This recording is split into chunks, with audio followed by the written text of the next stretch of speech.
kira-kira Dok, gagal ginjal yang paling sering ditemukan itu fungsi apa yang terjadi pada orang Indonesia umumnya gitu?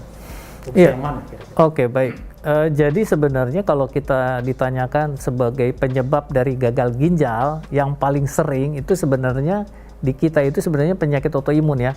Kalau bahasa kedokterannya glomerulonefritis kronis. Itu penyebabnya penyakit autoimun. Jadi si sel tubuhnya itu sendiri menyerang selnya sendiri. Makanya kita sebut sebagai autoimun. Nah, yang kedua biasanya terkait dengan pola hidup kita, yaitu diabetes.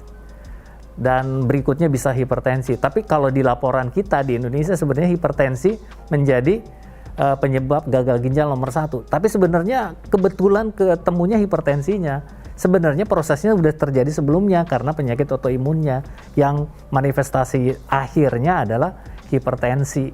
Jadi sebenarnya bukan hipertensi yang menyebabkan gagal ginjal, tapi bisa aja sih. Di luar negeri hipertensi yang menyebabkan gagal ginjal itu bisa sampai penyebab nomor 5 biasanya. Kalau di Indonesia nomor 1, tapi karena ketahuannya itu. Problemnya adalah penyakit ginjal kronik itu tidak ada keluhan sama sekali.